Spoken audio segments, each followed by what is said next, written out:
Assalamualaikum warahmatullahi wabarakatuh. Ibu fasilitator pemandu yang kami hormati, perkenankan saya akan menyampaikan tugas koneksi antar materi modul 2.3 yaitu tentang coaching dalam supervisi akademik.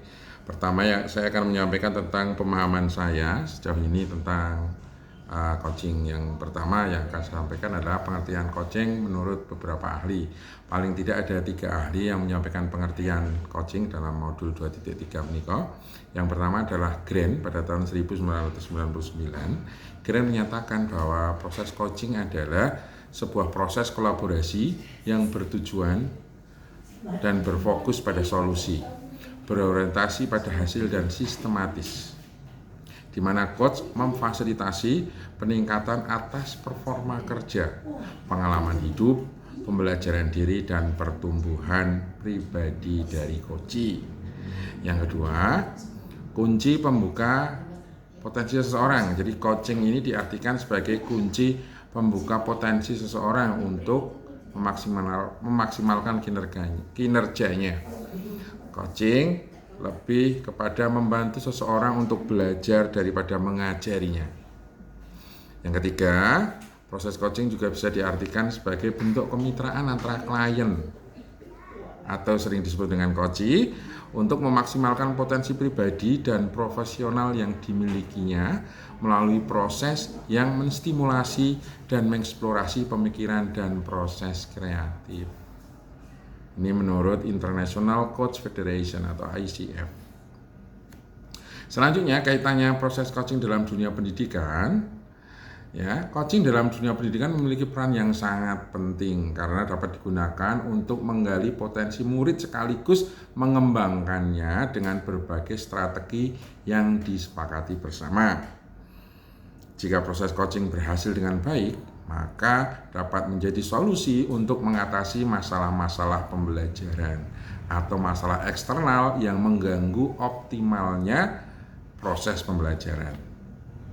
Mengingat pentingnya proses coaching ini sebagai alat untuk memaksimalkan potensi murid, guru hendaknya dapat memaksimalkan keterampilan coaching dan mampu menerapkan prinsip serta meningkatkan kompetensi coaching dengan sebaik mungkin.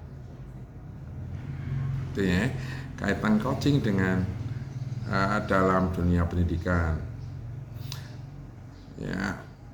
Selanjutnya akan saya sampaikan masih tentang coaching dalam konteks pendidikan, Ibu Fasil Pemandu yang kami hormati, bahwa peran sebagai coach di sekolah sebenarnya sudah saya coba jalankan sejak sebelum mengikuti program guru penggerak ini. Akan tetapi ternyata belum sesuai dengan prinsip-prinsip dan paradigma berpikir coaching, yaitu fokus pada coach, bersikap terbuka dan memiliki rasa keingintahuan serta kesadaran diri yang kuat dan mampu melihat peluang baru di masa depan. Karena selama ini yang kami lakukan mungkin baru sebatas mentoring atau konseling. Nah, setelah mempelajari modul 2.3 ini, saya semakin memahami bahwa proses coaching yang optimal adalah yang menerapkan prinsip-prinsip coaching meliputi membangun kemitraan, melakukan proses kreatif, dan memaksimalkan potensi dengan menggunakan alur tirta.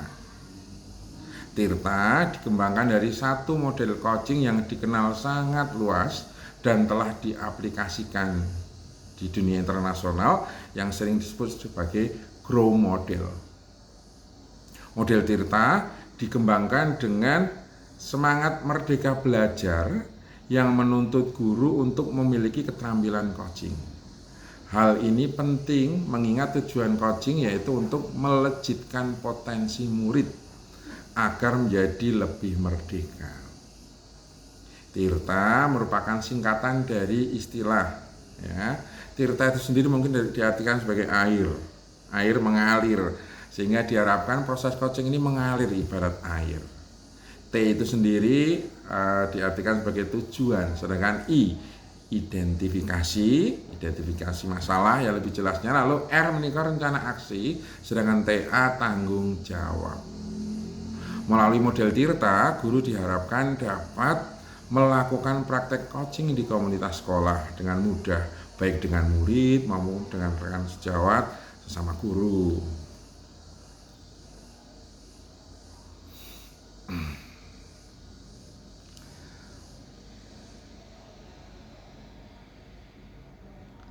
Nah, selanjutnya peran sebagai coach di sekolah.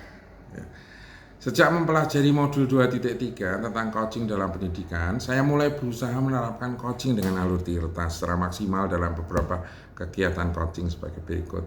Ya, salah satunya yang pertama, ya, coaching terhadap siswa terkait dengan semangat mereka menghadapi persiapan SPD, karena dalam hal ini kami kebetulan guru di kelas 6, sehingga saat-saat ini anak-anak kelas 6 itu sedang disibukkan dengan begitu banyak tryout atau latihan ujian, sehingga di sana kehadiran guru sebagai penyemangat sekaligus mungkin bisa juga mengidentifikasi masalah-masalah yang lain.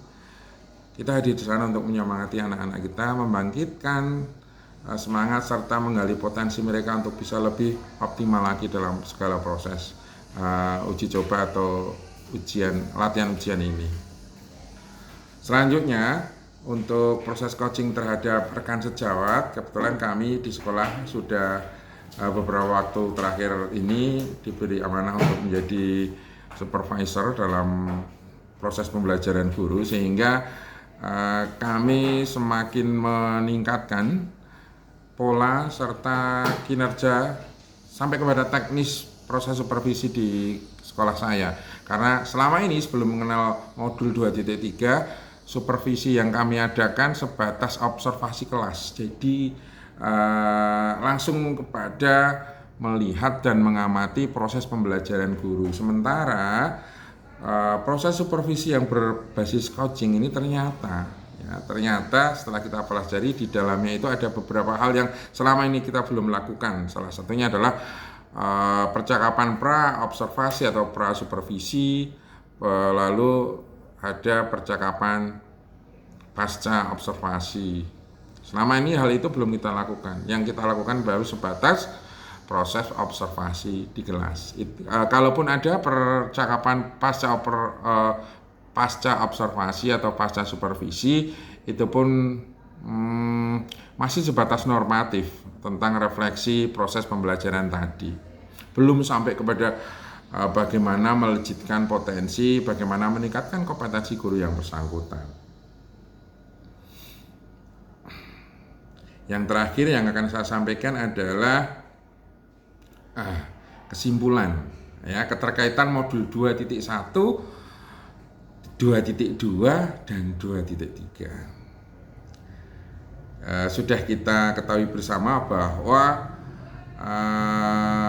keterkaitan keterampilan coaching dengan 2.1 adalah pembelajaran berdiferensiasi, 2.2 ya, itu sosial emosional. Sekarang yang kita ulas adalah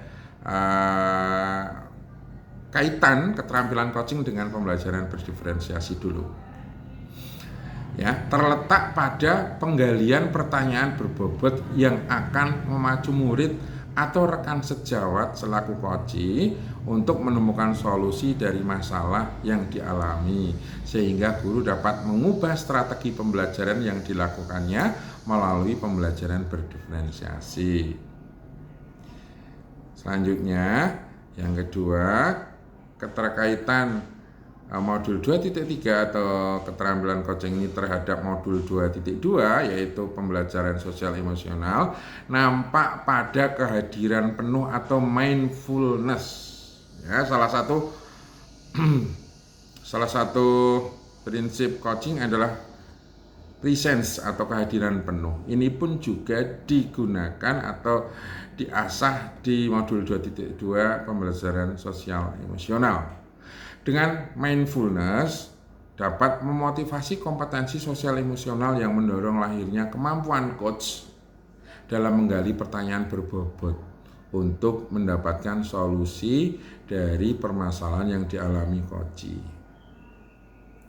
Pembelajaran sosial dan emosional merupakan pembelajaran yang dilakukan secara kolaboratif oleh seluruh komunitas sekolah yang bertujuan untuk memahami, menghayati, dan mengelola emosi. Ya. Nah, yang terakhir, keterampilan coaching ya, dengan pengembangan kompetensi, kaitannya dengan pengembangan kompetensi sebagai pemimpin pembelajaran itu nampak pada kesamaan tujuan, yakni keduanya ingin meningkatkan murid-murid yang dituntunnya.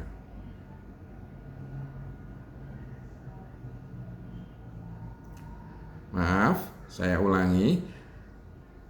Nampak pada kesamaan tujuan, yakni keduanya ingin meningkatkan performa belajar, pengalaman hidup murid, pembelajaran diri, dan pertumbuhan pribadi dari murid-murid yang dituntunnya. Pemahaman tentang coaching ini sangat baik untuk diaplikasikan oleh seorang guru sebagai penuntun pembelajaran. Guru dapat menggunakan teknik coaching untuk mendorong murid mengembangkan kemampuannya dalam berkomunikasi, berkolaborasi, dan berpikir kreatif. Selain itu, juga dapat membantu murid menggali potensi dirinya sebagai bekal menyelesaikan permasalahan yang sedang dihadapinya guna mencapai kemerdekaan dalam belajar. Demikian Ibu Fasil Pemandu yang kami hormati. Koneksi antar materi yang sudah kami sampaikan, ya, koneksi antar materi untuk modul 2.3 semoga berkenan, dan apabila masih ada kekurangan kami mohon untuk diberi feedback. Demikian, terima kasih. Assalamualaikum warahmatullahi wabarakatuh.